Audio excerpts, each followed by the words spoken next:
Happy draft day 2-1 and all. The day is finally here. Thanks for checking in with us on our first live episode, actually on our new YouTube channel. I don't know why it's taken this long to do a live episode, but here we are, draft morning for me, 9 a.m. Pacific time. We got noon Eastern over there, so you're about ready to have some afternoon tea, right, Matt? Getting ready for this Absolutely NFL draft. All the latest scuttlebutt, all the latest buzz around the draft, how things could go, and some of our favorite prop bets coming at you right now. NFL analyst Brian Peacock and former NFL scout Matt Williamson bring you expert NFL analysis every day in less than 30 minutes. Get an inside look into the NFL on the field and in the front office. With elite breakdowns, next-level analysis, and in-depth information only for the real NFL fans.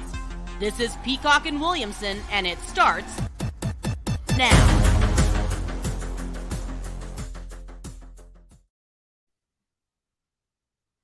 Welcome to the Peacock and Williamson NFL Show. Brian Peacock alongside Matt Williamson at BD Peacock at Williamson NFL on Twitter. Thanks everybody for making us your first listen on the Locked On Podcast Network, your team every day. Today's episode is brought to you by Ultimate Football GM. Perfect timing for Ultimate Football GM because a lot of NFL GMs doing their work today. And if you've ever dreamed of becoming an NFL GM and managing your football franchise through the draft, then this game is definitely for you. Download the game. Just visit ultimate-gm.com or look it up on the app stores. Our listeners get a 100% free boost to their franchise in-game when using promo code LOCKEDON Ultimate Football GM. Whew, all right. LFG says Hank in the live chat. Love it. Thanks to everybody who does tune in with us live here. And if you're listening on the audio-only pod, appreciate you. But come check out the new YouTube channel for Peacock and Williamson. Sure. Make sure everybody who is watching this live stream, hit that subscribe button. And Matt, what are we hearing today? What is there any big news that you've seen from the top sources around the league that has shocked you the most as we are now currently in draft day and can start to maybe believe some things post-lying season about the NFL draft and the way things might go? I kind of expected to wake up to DeAndre Hopkins got traded, or something big happened, or here's the big rumor at number 2, or the Cardinals are definitely getting out of 3. It's a little bit of the calm before the storm. I mean, you've referenced this many times that usually draft day afternoon, so we still have some time, is when a couple things pop, and maybe it'll happen live, but there hasn't been a lot. 2 things. I think this Paris Johnson buzz is noteworthy, and we can get into that, and I understand it to some degree, but I've been meaning to ask you, what's your draft day look like? I think everyone knows what I'm up to, but in the Locked On host DMs, Matt, there's been a lot of talk of people like a yearly annual thing where they watch the movie Draft Day. Which is better things to do than that. Oh my God. What? I don't do that. I would rather, if I'm gonna sort of decompress, I'm gonna go play 9 holes of golf or something in that. Exactly, right. Because it starts so late. And for you on the what time does the draft end for you? Well, that's the thing. Like, I want to hear about your day, but really, I'm not gonna. I have a calm period here. After we're done recording, I'm gonna get some kind of workout in. I'm either gonna hop on this exercise bike over my shoulder or lift some weights. I'm gonna definitely try to get in some kind of nap, to be very honest with you, and get the batteries as charged as possible. Because about 5 p.m., I'll pull out of here. Maybe a little later. I want to get down to the Steelers facility around 6. They'll feed me really, really well. I'll drink a bunch of coffee even at 6 p.m. I'm doing a live video that that they do for the Steelers.com.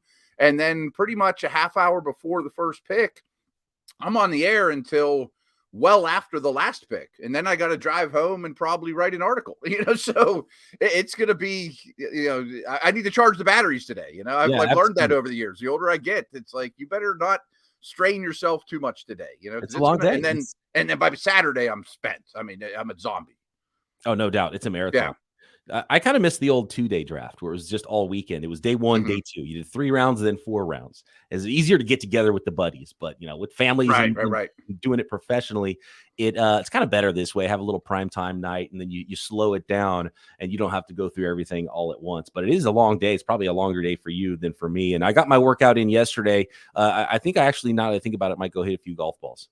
Nice, that's perfect. There, and before I pick my son up from preschool, and then And then it's on. You just hunker down in front of the TV, or do you? I mean, I'm sure you'll be tweeting, and yeah, the Niners probably aren't doing anything. So since the 49ers aren't doing anything today, although there could be some action, there could be some trade action, and we'll talk about that in a second. Right. But we are going. Me and Crocker are going live. So those of you who are 49ers fans, and even if you're not, we're going to go live and kind of break down what's happening in the draft and give the 49ers fans a little something. Just break down the action, and then and Crocker really knows the draft too. I mean, it's not going to be super Niner centric. I'm sure he's a DB expert, and so today, it'll be less about the Niners, maybe about what the Niners could do if the second round starts to be an option to trade into, probably. But let's start with some of the scuttlebutt here, because Mark says, can't wait for tonight. Go Eagles. Love you guys and keep up the great work. Appreciate you, Mark. Thanks for listening. Thanks for jumping in on our live show today. And speaking of the Eagles, I mean, everything keeps pointing to two players for the Eagles, Matt. It's Jalen Carter and it's Bijan Robinson. And I've seen multiple mock drafts from plugged in people have the Falcons moving out at 8. And at least one of them had the Eagles going up a couple spots. And I think I saw another one where the Eagles were going up for Bijan, and one where, there was two. One going up for Bijan. I'm not just saying staying at 10. Going up for Bijan, I can't buy that from the Eagles, but going up for Jalen Carter to jump in front of the Chicago Bears, possibly. Carter and the Eagles does seem like a pretty good match. Carter and the Eagles is the perfect match. And frankly, the rest of the NFL should be like, oh, no, that's the worst thing we want to happen. Not to mention, he gets to go hang with Jordan Davis, who's considered a very high character guy. Nakobe Dean was kind of the leader of that defense 2 years ago as well. So there'll be some familiarity and maybe keep him on the straight and narrow and motivated and all those things as well. Plus, you're really good. I mean, it's not like, oh, we're a 2-14 team. That makes all the sense in the world to me. I mean, if you're going to go get that guy, great. And frankly, I think they're the two best football players in this draft, Carter and Bijan. But I am not trading up for Bijan. And I think most of our fans and listeners know this. But the last time the Eagles used a first-round pick on Bijan or on a running back, Ron Jaworski was a quarterback. I mean, I was like 7. I mean, so this current Eagles regime, and I know it's easy because they have a lot of talent, and it's easy to picture a running back getting plugged in there like Bijan. But yeah, Eagles is probably one of the least likely teams to draft a running back there. I mean, just look at the Roseman era. Every first-round pick has either been used on a wideout, either via trade or first round. I think he drafted Wentz, and he drafted Hurts in the second round, or a lineman. I mean, they're the easiest team in the league to predict what direction they go, or what positions they're looking at. Yeah, it's going to be a lineman. Is it Skoronski? Is it Carter? Right. One of the other things I've seen here, pretty much everybody that's plugged in the NFL circles has just a chalky, not only number 1 with Bryce Young, but number 2. It's Bryce Young, Will Anderson everywhere right now. Okay. Can we lock that in with the first 2 picks? I mean, 100% of draft analysts that are plugged in have Bryce Young 1 and Will Anderson 2. Except I think yesterday Daniel Jeremiah, but that wasn't the 24-hour rule. Okay, where it was today's mock. So we'll see if Daniel Jeremiah has something updated in his top 10 today. I do know all the bigwig mockers have all put something out today. And I'll be honest, I cheated. I just looked at pick 17 to see who they had the Steelers take, and they all had somebody different. So I didn't even pay attention to the top. I would have a really hard time taking Wilson at 2. I understand the traits. I just don't think he's nearly the football player that Anderson is. If that's the path they're going to take with Anderson, I understand it. I really do. I mean, I think you have to leave this draft with a quarterback, and not because you're a Niners guy. I would be after Lance with my second-round pick as opposed to taking Levis at 12 or moving up to get whoever falls or whatever. And if you could leave this draft with Anderson, insert best player at 12, maybe even another D lineman, and Lance, I mean, like, now you're talking. But if I leave this thing with Wilson and Levis with my first round picks, I'd be like, oh man, that could go horribly wrong. I think the Texans are the sneakiest Bijan early. Wow, really? Because even though they had their guy last year, it wasn't this coaching staff that coached Damian Pierce. Bijan's a different dude. And one of the first things, and look, you see what happened with the 49ers, playmakers, ball in your hand. You bring in Bobby Stoic over. One of the first things D'Amico Ryan said in his opening press conference was, we want to get playmakers with the ball in their hands. So Jackson Smith and Jigba, Bijan, I think those are sneaky picks if they do completely bow out of quarterback in round 1 or take a quarterback at number 2 and maybe the defensive lineman isn't there for them at 12. I think those are a couple of sneaky picks at 12 for the Houston Texans. I think most of our listeners understand that Jahmyr Gibbs is a tremendous receiver. Like, he led Bama in receiving, which running backs just don't do in the college level. And I frankly think he's going to end up in the first round too, if we're talking props and things of that nature. But I don't think we've brought it up enough that Bijan, I don't want to say to the McCaffrey level, he could be a slot receiver. I mean, if you never hand him the ball out of the backfield, he is a weapon lined up in the slot, running slot receiver routes, not just, boring running back type routes. I mean, he's that good of a receiver. So these weapons are different than Derrick Henry, Nick Chubb. You know what I mean? I mean, speaking of speaking of Gibbs, the Texans have picked 33 too. Well, Gibbs at the Texans. Yeah, I think Gibbs and Pierce is a much better combination at 33 than 12. You know what I mean? Right. Yeah, I mean, that you can put them both on the field together. They've got a ton of picks. They could jump back into the first round, get that 5th-year option, get in front of a couple teams and go Gibbs late round 1 even with the Texans. So I like that a lot. I mean, even for the Eagles, I know Gibbs is a little bit redundant to Gainwell, but you have Penny. I would much rather be in the market for Gibbs with the 30th pick for the Eagles than trading up to 8 for Bijan. And I think Bijan's awesome. Again, Bijan and Jalen Carter are the most impressive players in this draft. I see some chat questions and some talk about quarterbacks. I do want to get to quarterbacks in a second. Before we get to quarterbacks, though, I have no answers for you. Quarterbacks. Yeah, exactly. Pick number three is super interesting. And speaking of plugged in mockers and analysts out there, there's a player at pick 3 that is very common that has not gone there in any mock drafts until today, until the last 24 hours. We'll get to that one next, what it could look like in the top 10, some more draft buzz and some draft props as well on this Draft Day Live episode of Peacock and Williamson. Today's episode of Peacock and Williamson is brought to you by Ultimate Football GM. If you've ever thought you could be a great NFL GM, make your draft picks and build that dynasty of a football franchise, well, now's your shot with Ultimate Football GM. Manage every aspect of your football team with Ultimate Football GM. We're talking hiring and firing coaches and coordinators. You're building your team from scratch. You've got finances that you need to look after, negotiating player salaries. You can get as deep as you want into that, naming rights, salaries and terms for all the players in free agency, trading for players, of course, the NFL draft, injuries, player personnel issues, and some things you might not even think about that pop up during the course of the season that the GMs have to deal with from time to time. Some of the things that they don't want or expect to deal with, and all in a challenging and realistic game world.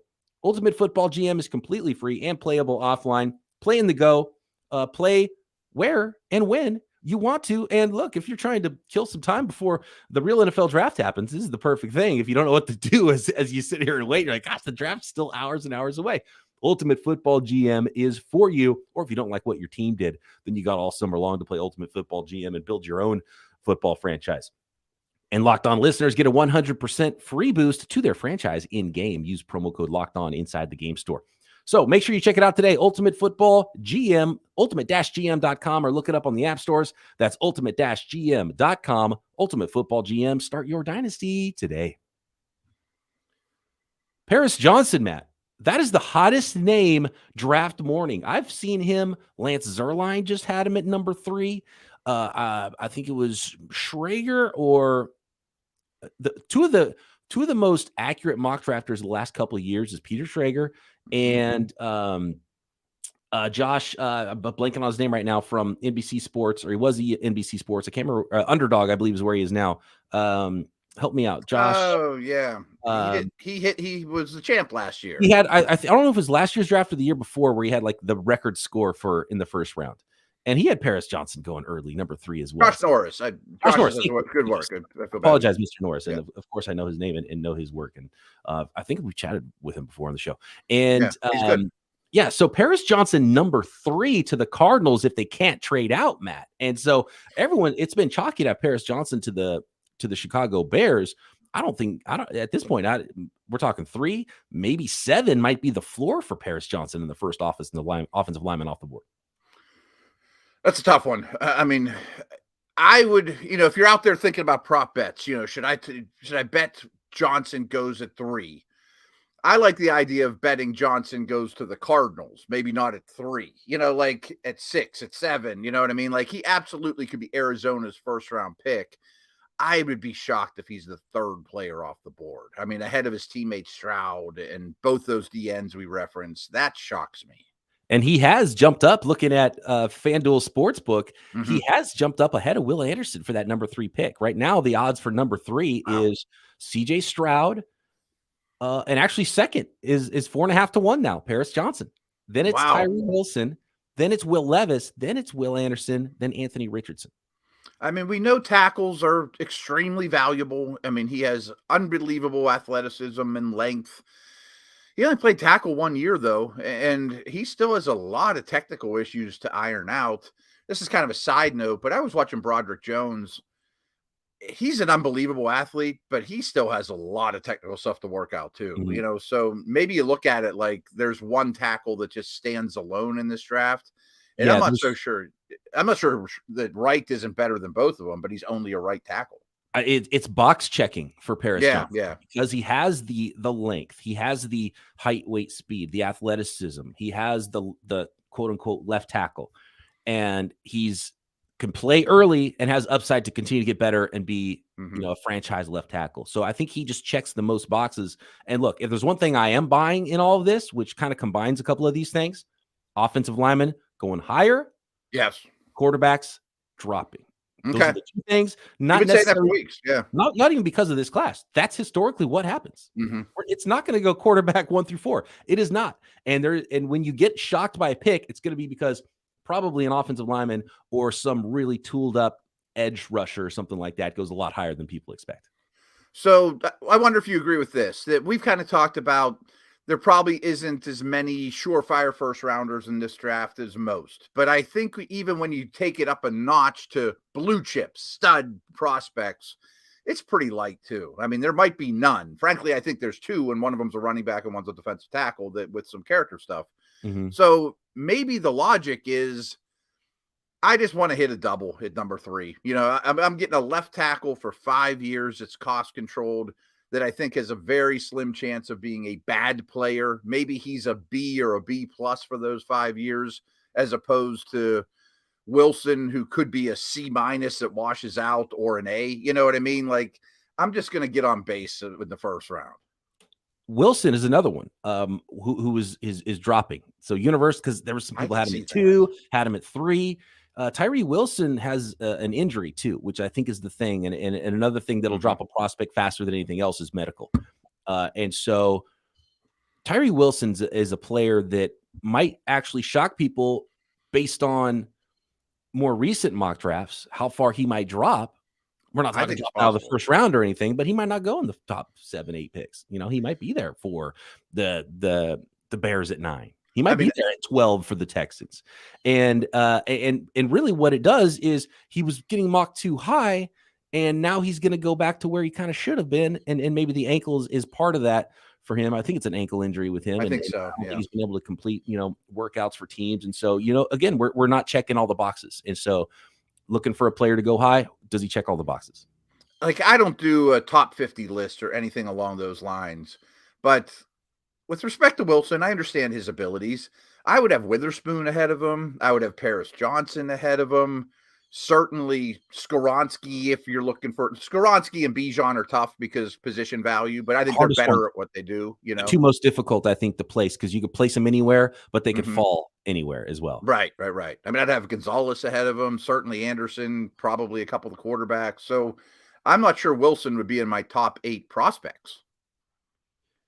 Witherspoon, you mentioned, is another one who has a lot of helium right now. And I would say Paris Johnson and Witherspoon, even though they've been mocked high and in top 10s in a lot of mock drafts, I think could go higher. Those are guys that are going to go as high or higher than they have been projected. Yeah. That's the vibe I get. Like pick 6, 7, they might both be gone. I mean, I think Witherspoon versus Gonzalez. I prefer Gonzalez, but not by leaps and bounds. We're splitting hair. Is the age-old conversation. I mean, I bet scouts like Gonzalez better because what he can become.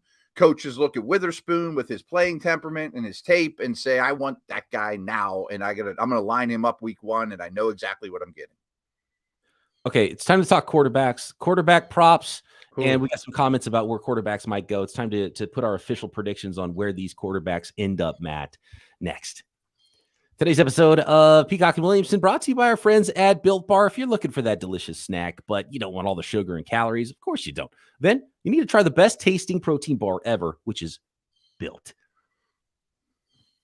Make healthier snack choices. That you get that little rumble and you grab the thing that's closest to you. You grab the thing that's easy. Make it easy for your future self to grab the right thing. Get rid of the candy bars that are in your desk at work, right? That are in your pantry at home. Get rid of the bag of chips and replace it with Built Bars. So you're getting something that is healthy and tastes amazing. Whether it's Built Bars, the Built Puffs, they've got the peanut butter protein balls, which are amazing at Built Bar. And most Built Bars covered in 100% real chocolate. So you really feel like you're getting a treat and they taste amazing. And most Built Bars are only 130 calories and have only 4 grams of sugar, but they have a whopping 17 grams of protein. And anybody that's been put on a diet recently knows that you're trying to get as much protein as you can for your body, and it helps you stay satisfied. So you reach for a snack that tastes great. You feel like you're getting something that is delicious and it's a pick-me-up snack, right? But it's not all full of sugar and calories, and you get some protein as well. So, and we're talking flavors, right? Churro, peanut butter brownie. There's the new peanut butter puff, and I love the peanut butter Built Bars, cookies and cream. And not only can you find all the flavors and varieties at Built.com, they're also on your store shelves now, like your local Walmart or Sam's Club. At Walmart in the pharmacy section, 4-bar boxes of cookies and cream, double chocolate, coconut puff. And at Sam's Club, run in and grab a 13-bar box of hit flavors, brownie batter puff and churro puff, and then thank us later. And of course, find it all at Built.com. I want to go to Tim here in the chat. He says, I feel like we shouldn't hold age against prospects in most cases. For example, Hendon Hooker. If your team drafts a quarterback and is a winner, does it actually change your selection if you have him for 12 versus 15 years? At quarterback, it doesn't bother me nearly as much, because they play long.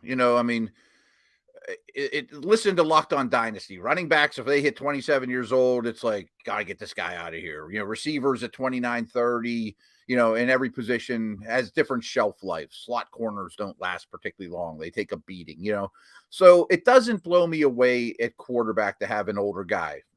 Kenny Pickett was older. I didn't have a problem with it when the Steelers did it a year ago.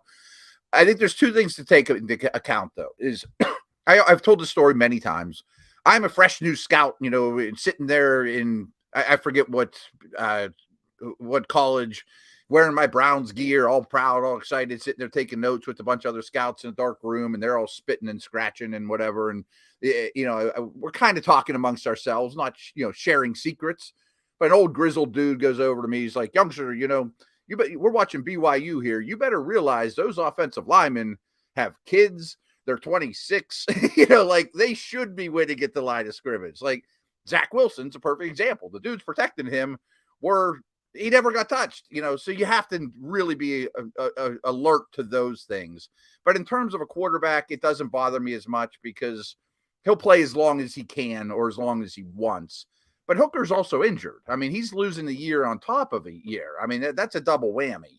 In his agent's trying to help his client out. There was reports earlier this morning that Hooker's expected to be ready to start the season. You're going to draft a first-round quarterback that probably won't be involved in anything in the offseason. Maybe he's going to be ready for the regular season, and he's 26 years old. So, and Bill Parcells would agree partially with you, Tim, that experience is important, and it is important. But what I want is young breakout age and experience, and you had those 3 years starting, and you're 22. On top of it, right? So experience is important, but like Sam Darnold's 26 years old.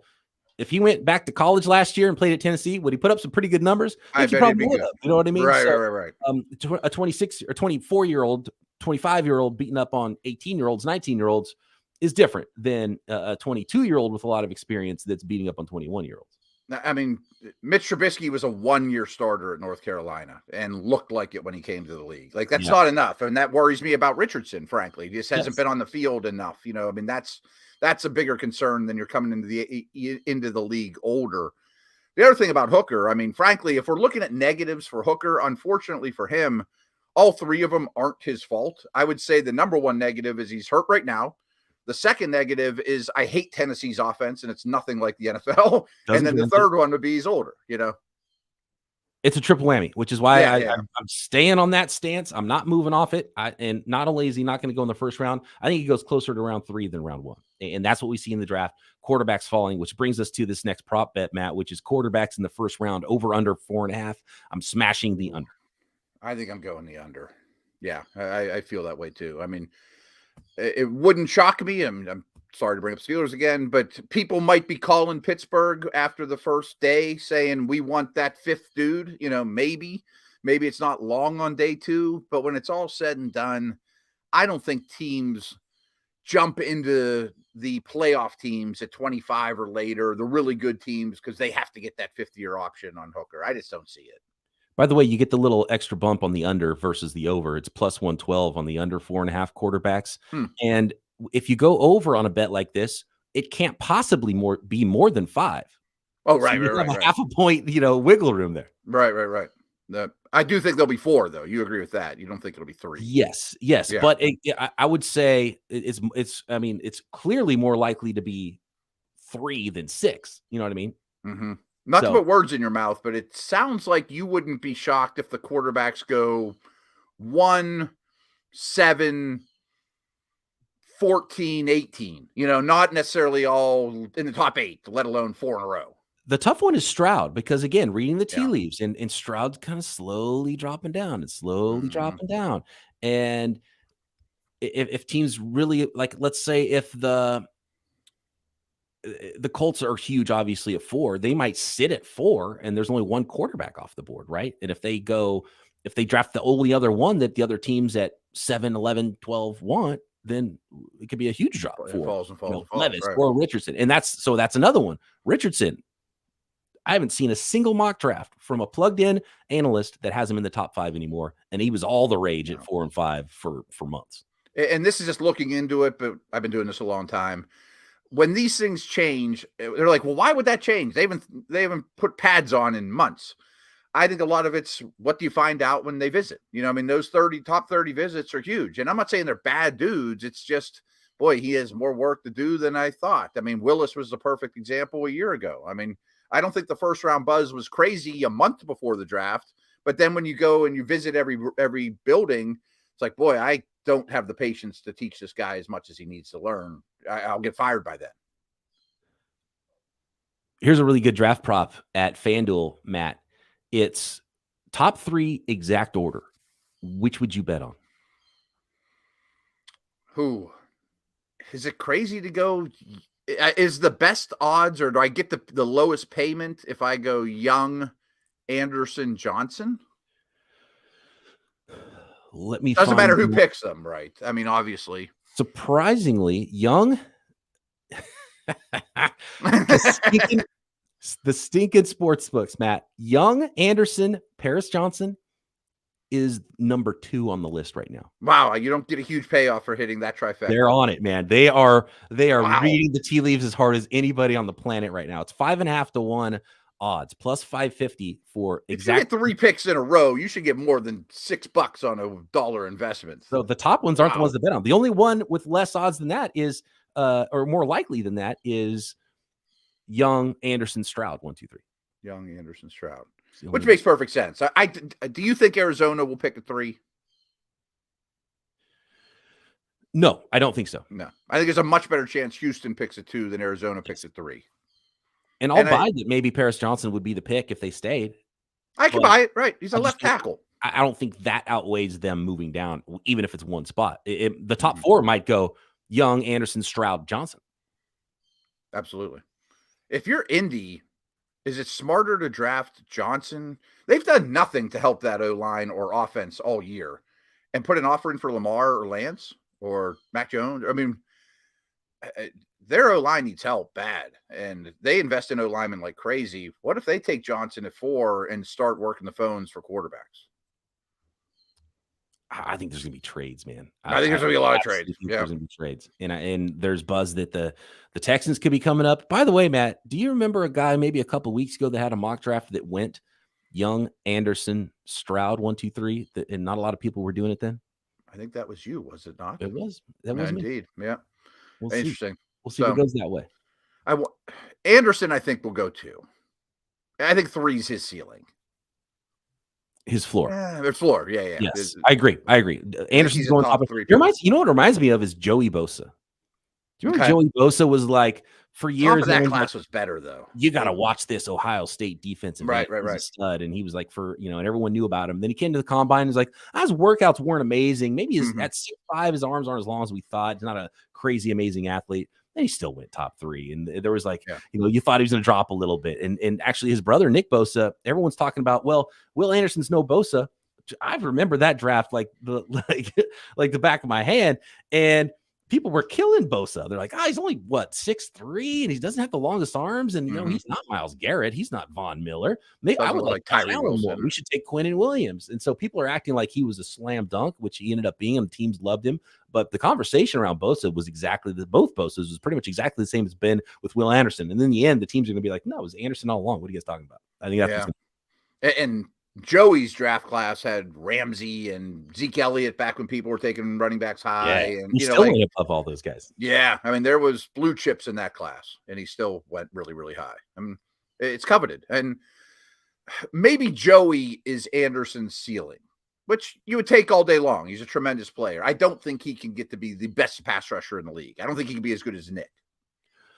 I think he's closer to Nick, to be honest. Do you? Okay. Yeah. And I think he could be unleashed more in the NFL because I see all the traits. I see the bend. He's actually faster with longer arms than Nick Bosa is.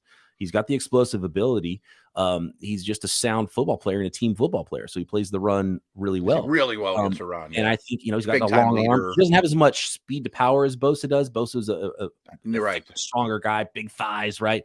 But Will Anderson closes better. He's just more. He's got more closing speed.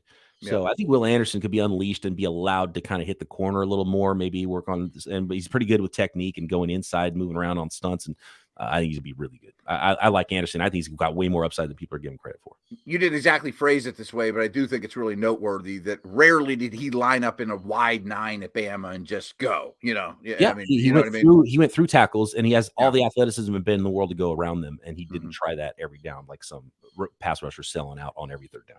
It's just their scheme. He's doing battle with tighter quarters and defending the run, even though he's under 250 pounds or around 250 pounds. Captain, he's going to work. Underrated, safe now as could be. Yeah, completely safe. That's why I think he's top 3.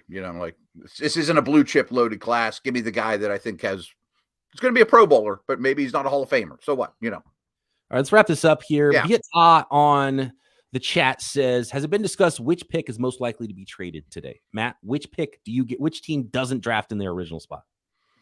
I'm definitely going to say 3, but I bet the Eagles make a trade. I mean, they historically do one way or another. Maybe you get a pick for next year. That's one of their moves without question. They're going somewhere. It could go up, could go down. They could go up from 10, down from 30. So I would say I think 3 is too easy. I think it's the most likely to be traded. After 3, I'm going to say Falcons at 8, maybe, and Eagles. But I think those and I think the Titans and Texans are probably not going to sit at 11 and 12 either. I think it's more likely that the Texans move from 12 than from 2. And obviously it's a lot harder to predict because you don't know where the first 15, 18 picks are going to go. But every time I do a mock, there's teams like Jacksonville where I don't see a great fit. I could see a lot of trades in the 20s, and I have no inside scoop. But considering Jerry Jones's age, aggressiveness, how that team's been built and how they've won so many games, if Bijan starts falling to like 13, 14, I could see the Cowboys going, I'm keeping that dude in Texas. Go and get him. Yeah, and I think there could be a big trade. We do see a lot of trades where a team comes from the 20s to we saw it with Justin Fields, right? The Bears coming up from 20 or whatever it was to 11. Maybe that's the spot where someone comes a long way up to say pick 8 with the Falcons and goes and gets a quarterback there and stops one of the falls for one of those quarterbacks. Quite possible. T-Bay or Minnesota or a team like that comes up, or I could buy that. Washington, they use Chase Young as well as part of it to go up, way up. Last question, and we kind of touched on this yesterday. I'm going to go so far as say there's 3 to 5 prominent players traded. I'm not like dump this dude for a 7th round pick type guy. I mean, guys that everyone knows: Hopkins, Chase Young, Dalvin Cook, guys that have been to Pro Bowls, like household names. I bet there's a handful of those that change teams in the next 2 days. Yes, veteran trades. Absolutely. It's going to be fun. And the shocking one that you don't see coming. Who's it going to be? I can't wait. I think we maybe talked about some of them earlier on this week. And I bet one's a quarterback. I'm going to go that far too. The quarterback gets moved. There was talk that the Texans were potentially in on Mac Jones, and that was coming from a staff that, remember, there was all the Niners Mac Jones stuff. And the Niners staff coming over. So there's an interesting one and there. The Bama connection. And those Pats might want to get up, and maybe it's to get up and get a quarterback by trading up a couple spots. Maybe they want to get up and get Smith and Jigba in front of the Packers, who just got in front of them. I mean, if you're Belichick, you're like, I got Rodgers, this high-flying Miami offense, and Allen. And, the gun that I'm shooting is not like those. No, not at all. Actually, one more here before we go. And happy draft day again to everybody. Yeah. And I don't know if you have any insight here on this one, Matt, but this is an interesting question that I'm kind of curious about. Craig says, I know probably depends upon the draft position, but generally in the first round, how many trade offers are teams evaluating at the last minute as their pick comes up and the clock is ticking? I wish I had a better insight on that. I mean, what I can tell you that happens a great deal, especially this past 10 days or so, is every team is calling every team, and team 3 will say, sorry, I'm not moving back to 14. Don't call me if your guy's available. I don't have time. But I do think all the area scouts are working the phones to some degree, fielding calls. I always think it's nuts when teams run to the podium with a lot of minutes left on the clock. I mean, why not at least listen? You may stand on a guy, and they want the TV time. They want the TV the folks to talk about them. And I know they get mad, and all of a sudden they're like, all right, we're going to put our card in, and then they go to commercial on them. Like, oh gosh, dang it! I always wondered more about that because very few human beings have actually been allowed. Like I was in the war room leading up to the war room, but when we were on the clock, it was like the owner, the head coach, the GM. They don't need us riff-raff around. I was in my office doing, I was not. And it's a good point. Like there's not time to have everything and start new discussions. No. Really. It's like these conversations are had already. You might get a phone call on the clock, I'm guessing, where it's like, okay, here's our offer. And you're like, thanks, we got this one. We're going to do something else. It's much quicker, much shorter because you just don't have time. And they've already talked about it. You're not.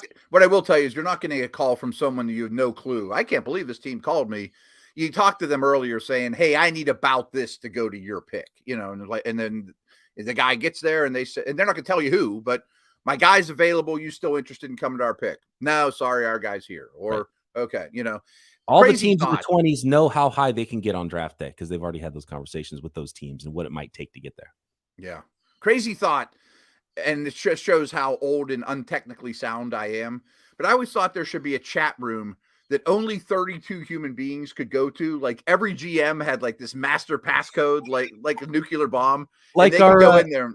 Yeah. Like our locked on GMs. Exactly. On the Zoom call. And you could go in there and be like, please, someone take DeAndre Hopkins off my head. Like, really just be honest. Like, I'm moving this dude, or I want to get the 3 if Will Anderson's there. And like, okay, Bill Belichick's like, the stereo, you asshole, you took my guy. Right, exactly. Like, there should be this exclusive only chat room that is super duper protected that, or whatever. But of course it won't happen, That would be amazing. All right. Happy draft day. Thanks everybody for joining us on this live edition. Make sure you are subscribed up, hit that subscribe button, hit the notification so you know when new podcasts arrive on the new Peacock and Williamson YouTube channel. And Matt and I will be back tomorrow to break everything down from round 1 right here. Peacock and Williamson.